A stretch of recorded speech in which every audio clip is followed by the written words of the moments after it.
Climax ಹಂತ ತಲುಪಿದೆ ಸಚಿವ ಸಂಪುಟ ವಿಸ್ತರಣೆಯ ವಿಚಾರ ವೀಕ್ಷಕರೇ. ಇವತ್ತು ಸಿಎಂ ಡಿಕೆ ಶಿವಕುಮಾರ್ ಅವರು ದೆಹಲಿಗೆ ಪ್ರಯಾಣವನ್ನ ಬೆಳೆಸ್ತಾರೆ.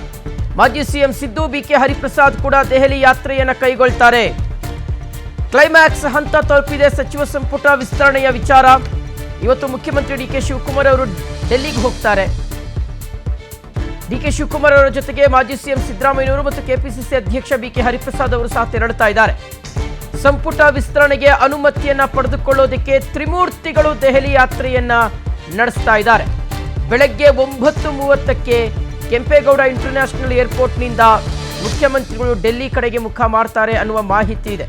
ವೀಕ್ಷಕರು, ಆಲ್ರೆಡಿ ಈ ಹಿಂದೆ 2 ಸಲ ಡೆಲ್ಲಿಗೆ ಹೋಗಿ ಬಂದಿದ್ರು ಇದೇ ಸಂಪುಟ ವಿಸ್ತರಣೆಗೆ ಸಂಬಂಧಪಟ್ಟಂತೆ. ಮತ್ತು ಈ 2 ಸಲವೂ ಸಹ ಏನು ಮುಖ್ಯಮಂತ್ರಿಗಳು ಹೋಗಿದ್ರು ಆ ಟೈಮ್ನಲ್ಲಿ ಇನ್ನೇನು ಫೈನಲ್ ಆಗೇ ಬಿಡ್ತು ಅನ್ನುವ ರೀತಿಯಾದಂಥ ಚರ್ಚೆಗಳು ಸಹ ಶುರುವಾಗಿತ್ತು.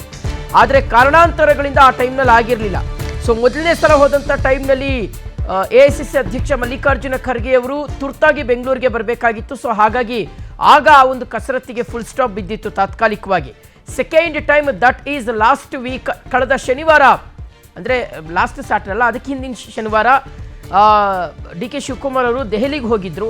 ಆದರೆ ಅಷ್ಟರಲ್ಲಾಗಲೇ ದೆಹಲಿಯಲ್ಲಿ ರಾಷ್ಟ್ರ ರಾಜಧಾನಿಯಲ್ಲಿ ಹೋರಾಟಗಳು ಶುರುವಾಗಿತ್ತು. ಈ ಪ್ರಶ್ನೆ ಪತ್ರಿಕೆ ಲೀಕ್ ವಿಚಾರಕ್ಕೆ ಸಂಬಂಧಪಟ್ಟಂತೆ ಸ್ವತಃ ರಾಹುಲ್ ಗಾಂಧಿಯವರ ಪ್ರಧಾನಿ ನರೇಂದ್ರ ಮೋದಿಯವರ ನಿವಾಸದ ಮುಂಭಾಗದಲ್ಲಿ ಕೂತು ಧರಣಿಯನ್ನು ನಡೆಸಿದ್ದು. ಸೊ ಹಾಗಾಗಿ ಈ ಒಂದು ಸಂಪುಟ ವಿಚಾರಕ್ಕೆ ಸಂಬಂಧಪಟ್ಟಂತೆ ಟೈಮ್ ಕೊಡಲಿಕ್ಕೆ ರಾಹುಲ್ ಗಾಂಧಿ ಅವರಿಗೆ ಆಗಿರಲಿಲ್ಲ. ಸೊ ಈಗ 3ನೇ ಸಲ ಮುಖ್ಯಮಂತ್ರಿಗಳು ಡೆಲ್ಲಿಗೆ ಹೋಗ್ತಾ ಇದ್ದಾರೆ.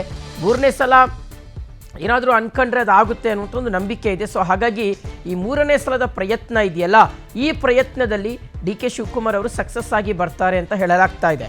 ಇನ್ನು ಮುಖ್ಯಮಂತ್ರಿಗಳ ಜೊತೆಗೆ ಮಾಜಿ ಸಿಎಂ ಸಿದ್ದರಾಮಯ್ಯನವರು ಮತ್ತು ಕೆಪಿಸಿಸಿ ಅಧ್ಯಕ್ಷ ಬಿಕೆ ಹರಿಪ್ರಸಾದ್ ಅವರು ಸಹ ಡೆಲ್ಲಿಗೆ ಹೋಗ್ತಾರೆ. ಎಕ್ಸಾಕ್ಟ್ಲಿ 9:30ಕ್ಕೆ ಕೆಂಪೇಗೌಡ ಇಂಟರ್ನ್ಯಾಷನಲ್ ಏರ್ಪೋರ್ಟಿಂದ ಫ್ಲೈಟ್ ಇದೆ ವೀಕ್ಷಕರೇ. ಇನ್ನು ಇದೇ ಟೈಮ್ನಲ್ಲಿ ಬರೀ ಸಂಪುಟ ವಿಸ್ತರಣೆಯ ಚರ್ಚೆ ಮಾತ್ರ ಆಗಲ್ಲ. ಮಗದೊಂದು ಕಡೆ ಅಲ್ಲಿ ಕೇಂದ್ರದ ಸಚಿವರುಗಳನ್ನು ಮತ್ತು ನಮ್ಮ ರಾಜ್ಯದ ಸಂಸದರನ್ನು ಭೇಟಿ ಮಾಡ್ತಾರೆ ಅನ್ನುವ ಮಾಹಿತಿ ಇದೆ. ಸೊ ಇಷ್ಟೂ ದಿನಗಳ ಕಾಲ ನಡೀತಾ ಇದ್ದಂಥ ಎಲ್ಲ ಪ್ರಯಾಸಗಳು ಪ್ರಯತ್ನಗಳು ಎಲ್ಲವೂ ಸಹ ಇವನ್ನೊಂದು ಅಂತಿಮ ಮುದ್ರೆ ಇದಕ್ಕೆ ಬೀಳಬಹುದು ಅಂತ ಹೇಳಲಾಗ್ತಾ ಇದೆ. ಮಗದೊಂದು ಕಡೆ ಆಕಾಂಕ್ಷಿಗಳ ಎದೆ ಬಡಿತವೂ ಸಹ ಜಾಸ್ತಿ ಆಗಿದೆ. ಅವರು ಸಿಕ್ಕಾಪಟ್ಟೆ ವೆಯ್ಟ್ ಮಾಡ್ತಾ ಇದ್ದಾರೆ. ಇವತ್ತಾಗುತ್ತೆ ನಾಳೆ ಆಗುತ್ತೆ, ಇವತ್ತಾಗುತ್ತೆ ನಾಳೆ ಆಗುತ್ತೆ ಅನ್ನುವ ರೀತಿಯಾದಂತಹ ಒಂದು ಭರವಸೆಯಲ್ಲೇ ಇದ್ದಾರೆ.